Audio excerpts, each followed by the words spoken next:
Well, it's the time for business now, and Sandra Fenno has joined me in the studio. Hello, Sandra. Hi, Israel. Good evening. Good evening. At the moment when we are calling for more companies to be listed on the Ghana Stock Exchange, some are being We're having some being delisted, for various reasons.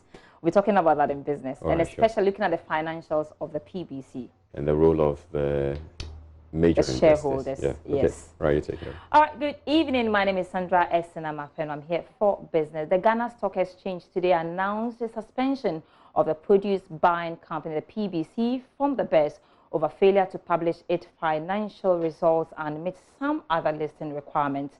Take a look at the statement in full, and it reads that the Ghana Stock Exchange will with effect from Thursday, August 15, 2019, suspend the listing of the PBC Limited. The PBC has failed to publish its financial results since the end of the financial year, September 2018. The non-publication is in breach of the continuing listing obligations under the GSE listing rules. The PBC has also failed to redeem the tranche P4 of its notes program, which matured on December 6, 2018. The statement added that part 6 of the GSE listing rules outlines that a listed company shall comply with the continuing listing obligations and disclosure policy outlined in the rules. Failure to do so shall result in the imposition of sanctions by the exchange. It continued and said that specifically rules 13.4c and 13.4e of the listing rules empower the GSE to suspend listing of compulsory delist securities where the company has failed to comply or is unable or unwilling to comply for any reason whatsoever with the exchanges required on continuing listing obligations, and also where the company has failed to comply with its listing agreements or other agreements with the exchange, or has failed to comply with the exchange rules and disclosure policy as set out in part 6 and 7 of the rules. Further information through press release will be established.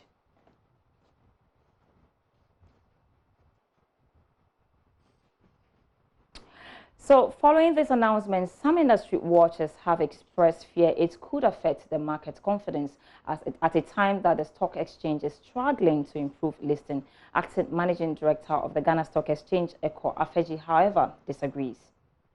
Once you get listed, you must abide by all the rules that the market will impose on you. And what are these rules about? Basically, disclosure of information, making the company more transparent and more accountable to their shareholders. So it's very important that as a public company that gets listed, you should normally be giving out information about the company to the public, material information that is likely to affect the share price, so that shareholders can make or take informed decisions concerning their investments. After all, people invest and expect returns, so they need to know what's happening to these companies. And therefore, once you take the step to list, once you take the step to go become a public company, you should know that you must be more transparent and be accountable to your shareholders. We cannot bend on that. What it also means is that the other benefits. You have access to long-term capital. You have investors getting more attracted to companies that are listed and companies that are regulated. I mean, for you as a manager of this market, yes, I understand you want to go according to your law and all those things, but for you, on the other side of you, maybe the human side of you, aren't you worried about the wrong signals this may send, even though you're working with your regulations and your law? I don't think suspension listing is sending wrong signals to investors out there, especially. To me, it's rather sending the right signals that we're making sure that rules are enforced. You all recall what happened in the past, where people accused the market of not enforcing rules. So we need to enforce the rules. At the same time, point out the real benefits that companies can gain when they get onto the market. The benefits are way reporting all these financials, etc. And even the report on the financials and becoming transparent can help you in so many ways. All right, so one of the reasons for PBC suspension is failure to publish their financials for 2018. But how did the company fare in 2016 and 2017? Let's take a look at what the financials have been for 2016 and 2017. And Social Security and National Insurance Trust, they made up to about 182 million, and that's in percentage holdings about 38%.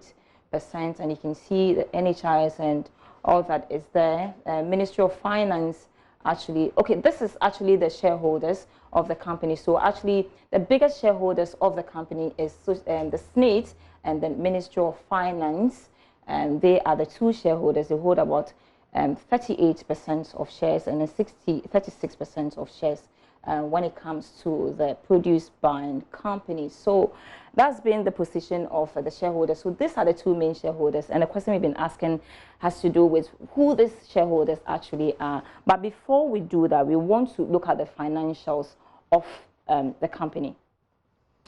So the two largest shareholders are SSNIT and the Ministry of Finance. These two companies are the institutional investors, and they are supposed to ensure firm performance by demanding that the board, for instance, appoints the right directors to properly manage the company. They have also, so the question we've been asking is whether they have failed the institution, and Charles Mensah is financial analyst, and he joins us via the phone line. Thanks so much for your time, sir.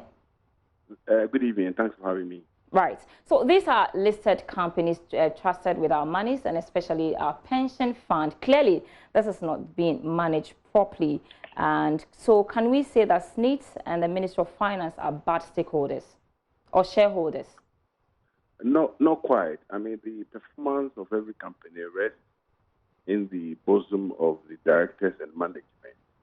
The shareholders are the beneficiary if dividends tend to be shared or profit tend to be made.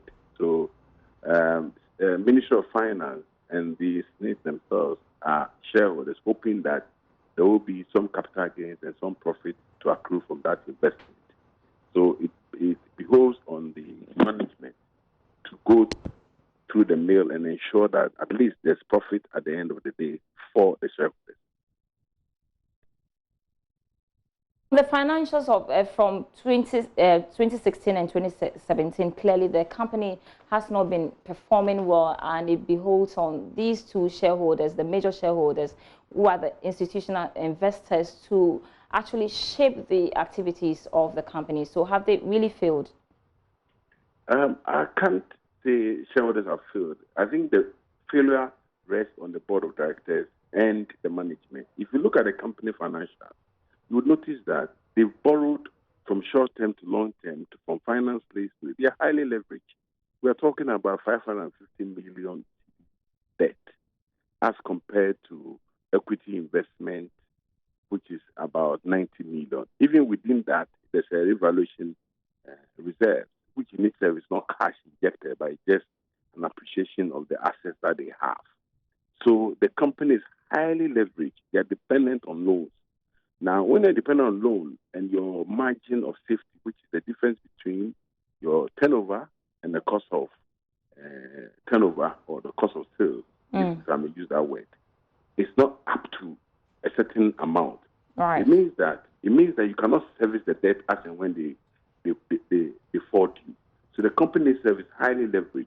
Two things come to play. Either there has to be an equity injection into the company by the existing shareholder, because when you add the total shares by these two institutions, it hovers around 75%. So that's the major thing. So either there will be equity injection to pay the debt of the company, because there's a gross profit. So it means that it is a debt, 105 million interest is quite a bit of cash going to service the debt. So if they can inject some more money and then change the management, I didn't understand why they changed their object clause to allow themselves to go into real estate. It's cocoa buying, not real estate company. If they want to go into real estate company, then they have to go through it and go through it well. Okay, so yes, Mr. Mensah, I'm sorry to interrupt you, but yes, you're talking about certain things should have been done, but that was not done. So could there be corporate governance issues and possibly some interference by government? Because, mind you, these two major shareholders have some sort of government control, that is SSNIT as well as the Ministry of Finance, and workers have also alleged some misappropriation of funds. Okay, I couldn't speak to the misappropriation of funds because it's an allegation.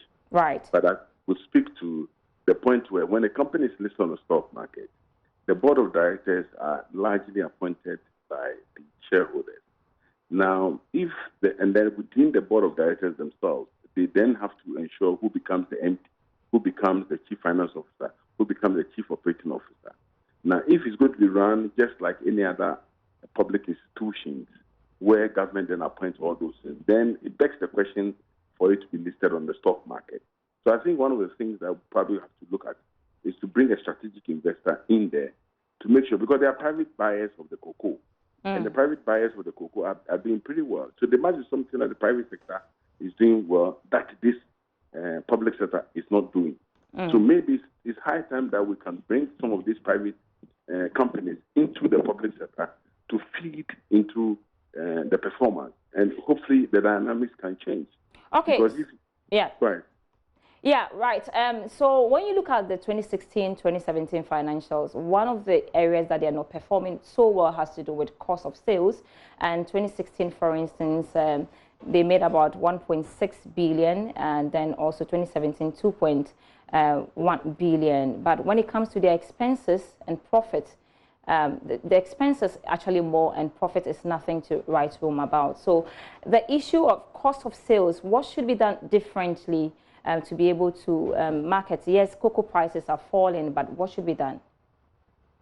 I think the cost of sales is, I mean, they couldn't change the sales aspect. It's because the volume-driven activity. The sales price or the selling price is prefixed by Cocoa Board itself, one of their players in the market, so they fix the price. But the cost, yes, they can do something about the cost. It's just efficiency of loading the cocoa, and then that's the logistics aspect, and then making sure that the right thing has been done. I'm not too sure that they've looked at it properly.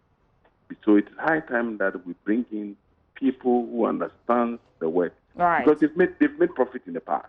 Right. Why are they making losses now? So it's a matter of looking at it strategically.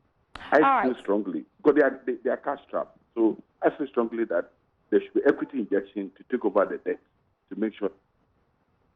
I'm grateful for your time. Charles Mensah is financial analyst. That's how we wrap up for the first half of business. I'll be back with more business news after you.